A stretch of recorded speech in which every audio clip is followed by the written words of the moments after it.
Coming up in today's show, we will have to depend on vaccines to play a very important role to manage this pandemic and to bring this virus under control so we can get back to normal life. the country has received another shipment of COVID-19 vaccines, and persons scheduled to receive their second dose in May will benefit from this batch. That's good news, because I know there are a lot of persons who are concerned about getting that second dose. So glad you could join us again for another edition of Jamaica Magazine. I'm Adrian Atkinson. On our show today, how to report a motor vehicle crash, steps to prevent child abuse, and measures to protect employees and customers from contracting COVID-19. Stay with us. Jamaica, we are in the throes of a pandemic. COVID-19 cases are on the rise. COVID-19 related deaths are climbing. COVID-19 bed capacity at our hospitals has been maxed out. Yet still, some of us continue to flout the COVID-19 containment measures. Some of us still refuse to wear masks in public places. We still gather in groups of more than 10. We still break the curfew hours. And we still attend illegal parties. Wise up! Take responsibility for your health. Safeguard the health of your loved ones. Obey the COVID-19 protocols.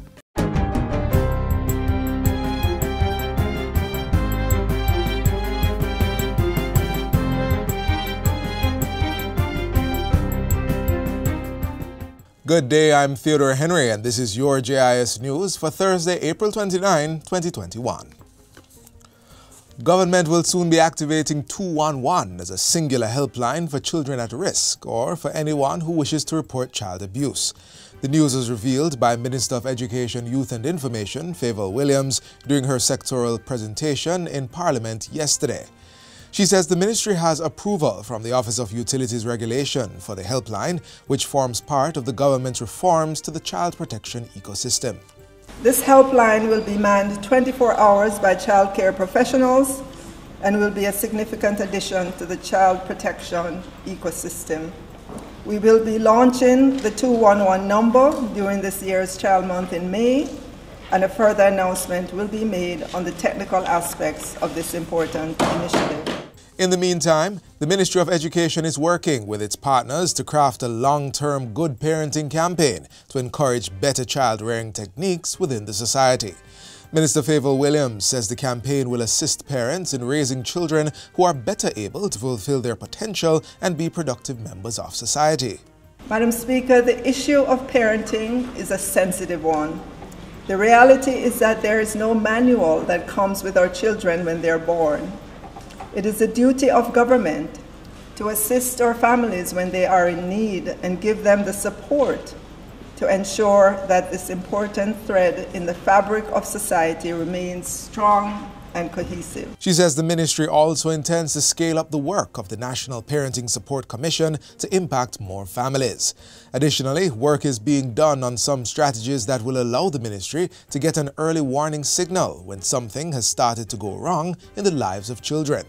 The portfolio minister says she will speak more on this as it is developed. In other news, the Jamaica Constabulary Force, JCF, is reporting a 23% increase in the seizure of illegal firearms since the start of the year. The JCF says a total of 226 illegal firearms were removed from the nation's streets between January and April 26 this year when compared with the similar period in 2020. Of note is the 92% increase in the seizure of deadly assault rifles. In addition, 161 pistols and 8 deadly SMG submachines were removed from the streets. Police divisions across St. James, St. Andrews, St. Catherine and Westmoreland were commended for their dedication to rid the streets of illegal firearms. At the same time, the police are urging persons with information that could lead to the seizure of guns and/or the capture of gunmen to call Crime Stop at 311 or Police Emergency at 119. Meanwhile, the private sector has committed $5 million over 3 years in support of government's Crime Stop program. The agreement was signed on Tuesday by Sterling Asset Management and the National Crime Prevention Fund. Chief Executive Officer at Sterling Asset, Charles Ross, says Crime Stop has been making steady inroads in the challenging journey towards greater security.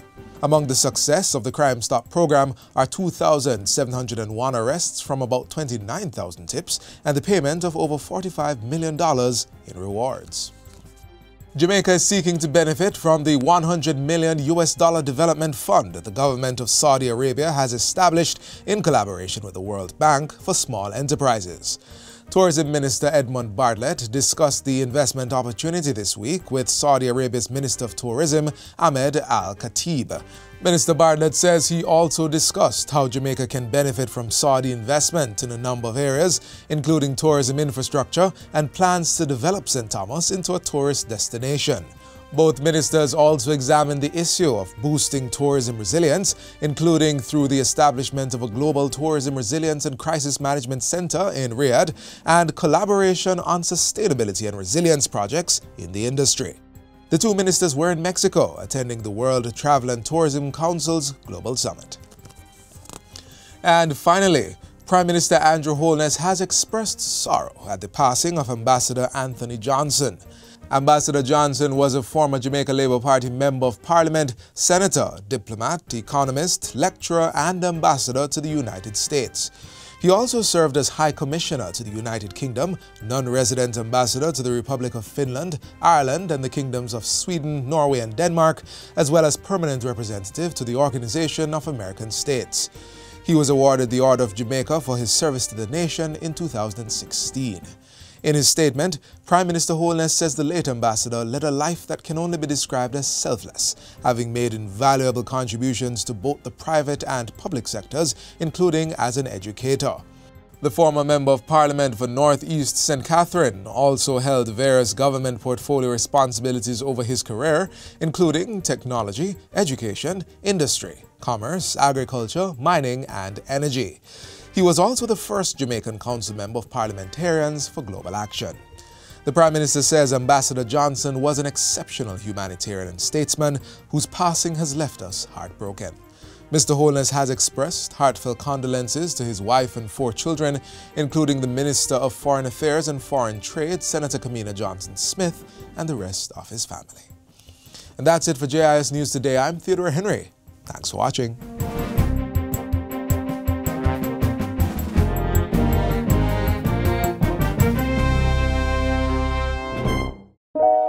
I'm sure my neighbors hear the screams and cries.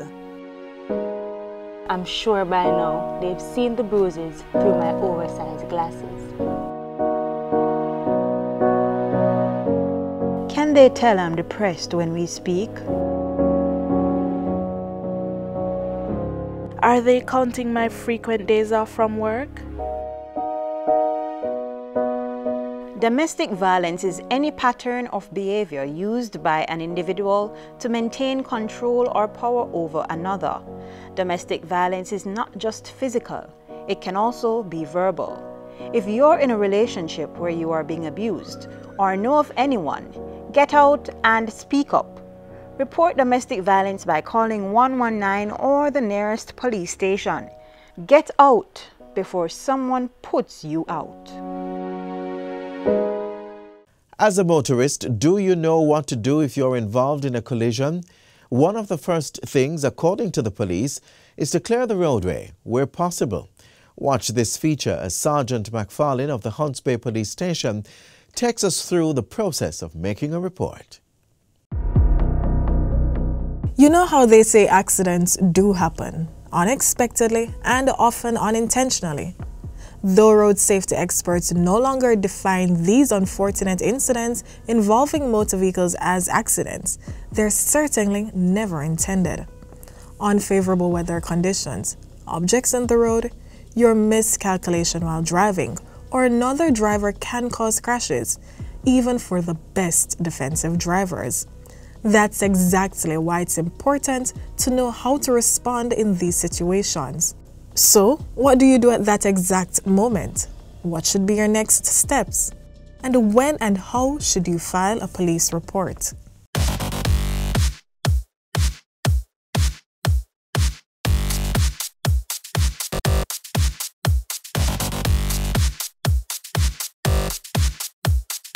for the number of reports that come to this station, perhaps it's on a basis of about 10 to 15 per day.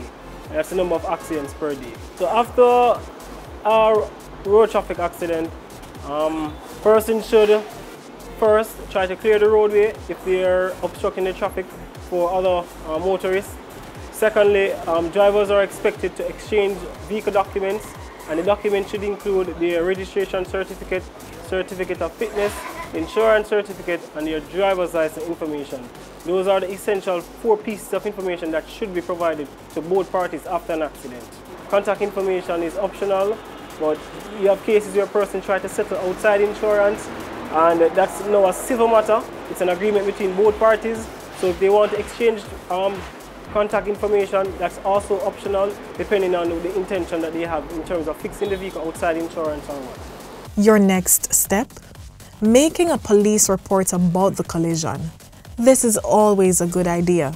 That way you have proof of exactly what happened and the scope of any injuries. In terms of our approach as police officers for a motor vehicle accident, first, the critical thing is to check for injuries, make sure that persons are okay.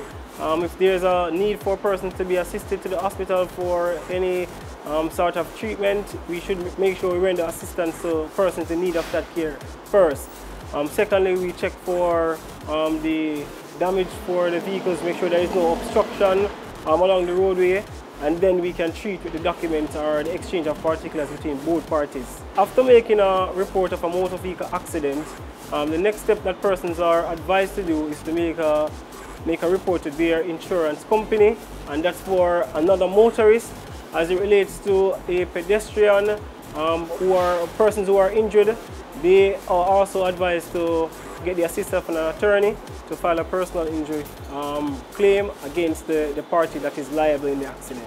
For follow-up visits, what we do, we have cases where persons are seriously injured, some of which are not able to make it to the station to give a report in the first instance. So what we try to do, whether the persons are hospitalized, we ensure that visits are made and that the person's conditions are updated as we go along. As we through the investigation, we ensure that the person's conditions are updated along the procedure. But are you always required to report traffic collisions? Not in all cases a report must be filed for accidents. We have situations where it could be a very minor mishap. For example, someone could be reversing from their garage, they could bump their gate. So in those cases, it's not necessary for them to make a report. But for other situations involving another motorist, or a case where a pedestrian or a property is damaged, a report is expected to be made, because persons at times are expected to make claims, whether from their insurance company or their attorneys, based on the damage received or the injuries they've sustained.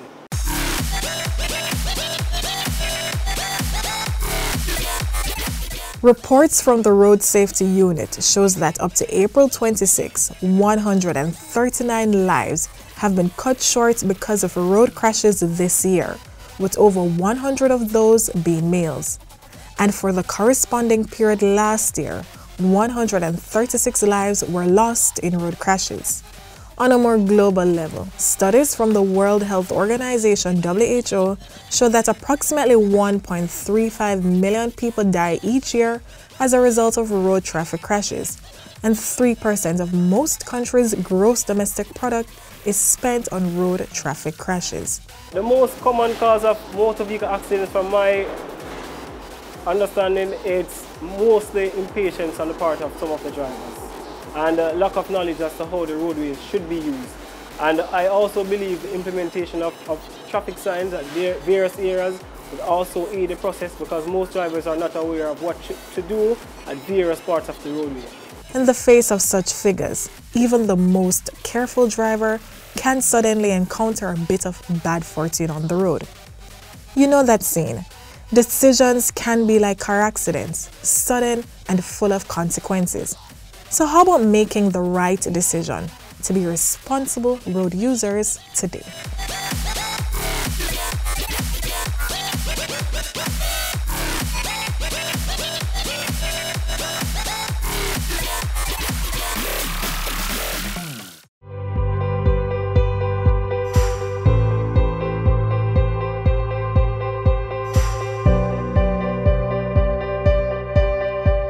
Jamaica's COVID-19 vaccination plan is still in effect.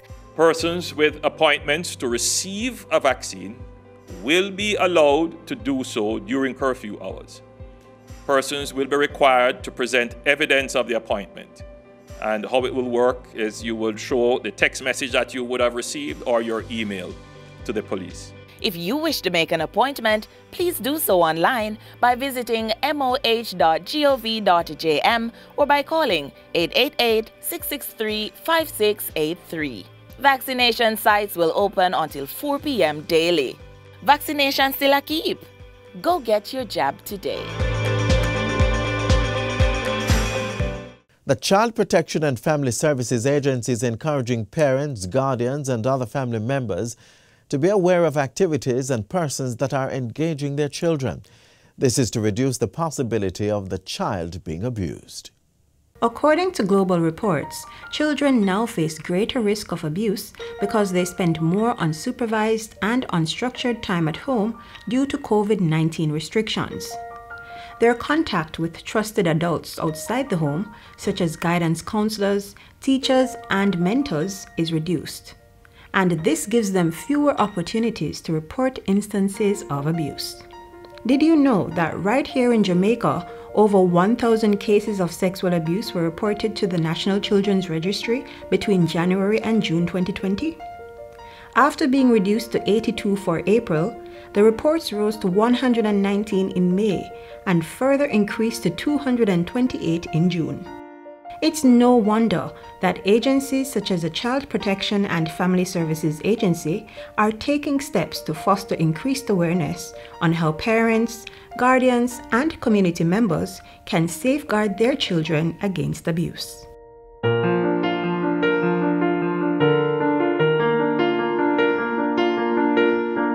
Today we are in Yalos on one of our regular sensitization sessions. But because of COVID, we have taken a different form. So we take the form of a motorcade or a drive-through. So we are driving to a couple of communities today and we are sensitizing them about child protection and that every child deserves protection. According to the regional director, St. Thomas is among the parishes that CPFSA has been alerted to a noticeable increase in cases of child abuse. As a result, several of its children's officers, along with representatives from the Center for Investigation of Sexual Offences and Child Abuse, CISOCA, were in the parish on July 16. They were there to engage citizens and distribute brochures and flyers, encouraging them to report child abuse. We are going to RTEs, we are going to Friendship Pen, we're now in Albion, West Albion, and we'll be going to a couple other communities, and we're saying, keeping the message simple.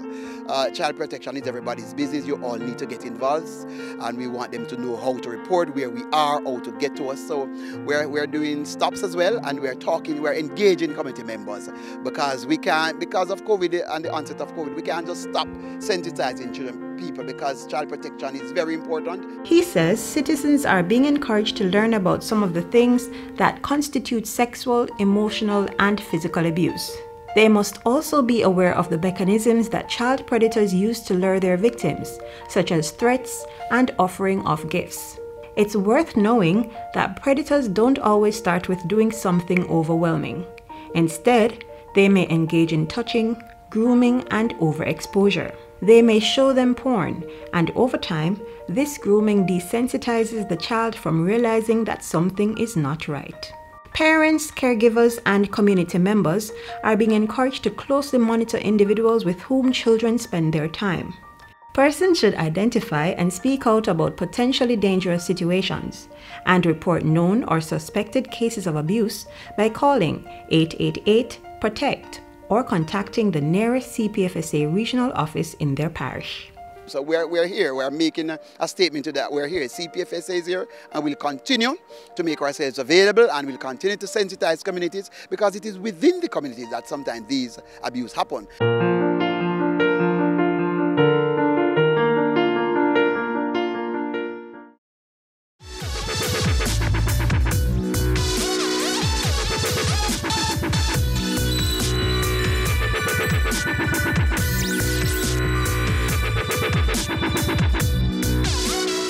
Is your facility approved for COVID-19 testing?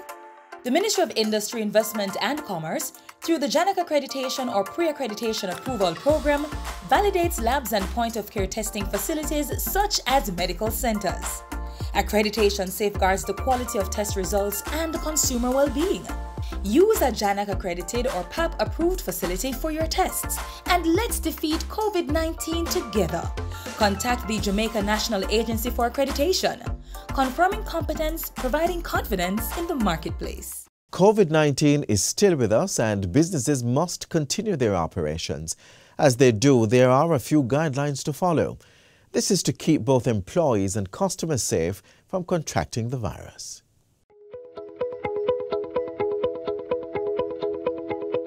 This workplace protocol is in keeping with the new phase, the latest phase of COVID-19, which is the community transmission phase.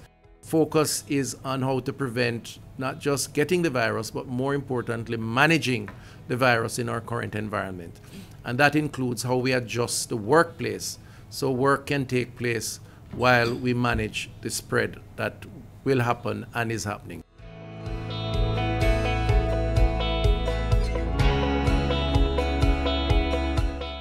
What employers and employees have to recognize is we no longer know who are the positive persons, because there are several positive persons in our community. They look just like you. They move around just like you. They're not having symptoms. They don't know that they're positive, and you're not going to know they're positive. It makes sense, therefore, that everything that you do in your daily operations, whether it is in your home, whether it is in your community, whether it is in your workplace, that those measures are sufficient to protect you and to protect others. And that is why we have the infection prevention and control measures. Organizations need to put in place daily cleaning protocols that are sufficient to kill any virus particles that may remain on surfaces where droplets may fall. Now, basic workplace rules are important for persons wherever it is that you work. And workers are required to wear a mask at work. And they must hand sanitize before entering their work area. Physical distancing, whether you're in an office, whether you're on a factory floor, whatever work it is that you do, physical distancing must be maintained at all work areas. Hand sanitization as you move from one work area to the next is important. In this way, you can even have somebody that is positive, who don't know that they're positive, working alongside you, but they are not transmitting infection to you. They are not exposing you because they are protecting themselves, and you protect yourself as well to decrease that risk of transmission. Management must play an important part in advising workers about COVID-19. Workers are to be advised that if they develop a fever or they're not feeling well, then they should call in and stay home. Workplaces must make those allowances to prevent the possibility of somebody who is symptomatic coming to work. If persons are not feeling better after a few days at home, then they should seek medical advice, and that may include doing a test. If they have done a test and the test is positive, they will be required to stay at home for a minimum of 14 days, including 3 symptom-free days after symptoms are resolved. Now, because whatever workplace they're coming from has been observing all the workplace protocols, and that person would have been in a mask at work, would have been hand sanitizing as they move from area to area, then there is no need to close your business or to send home other workers. If someone in the workplace is observed to be ill and to have a fever or respiratory symptoms, then that person should be sent home. Now, the area in which the person walls should be wiped with a mild bleach solution and the surfaces wiped with disinfectant or alcohol. Now, once this is done and the area is dry, then that area is safe to be used. Now, persons who are in contact with a person who was symptomatic, showing symptoms, then those persons, if they have been adhering to their IPC measures, their infection prevention and control measures, then there is no need for those persons to go home. They are allowed to come to work. However, they must obey the instructions and the advice that have been offered from the workplace to say that they must adhere to all infection prevention and control measures. And if they start to feel ill, they must stay home and report that they are ill.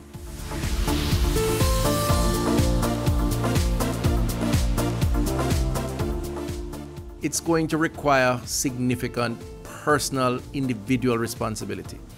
The community transmission phase is a phase that requires an all-of-society approach more than any other phase. Everyone has to play their part. That's why we say everyone counts. And in the context of a work environment, every employee, employer, their workspace has to comply with the rules of engagement, assuming that if the virus is present, it is confined to that individual and not going to be spreading across the board. And if we take that approach, then we will make it happen.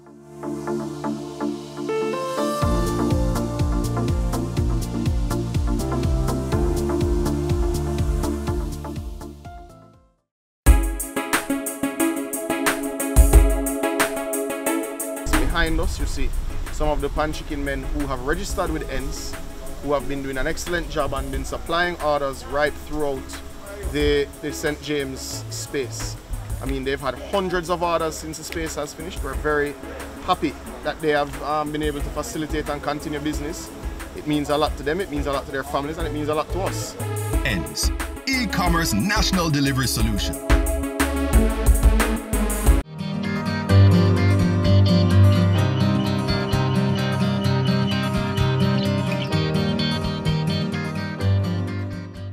This is where our journey ends, but only for today. Do join us again tomorrow when we'll bring you another informative program. In the meantime, stay connected via our website, jis.gov.jm. And while you're online, send your feedback to Jamaica Magazine at jis.gov.jm or via tweet at JIS News. You may also find us on all the major social media platforms and through our mobile app that's Android and iOS compatible. On behalf of the entire production crew, I'm Adrian Atkinson. Do take care. This has been a production of the Jamaica Information Service, the voice of Jamaica.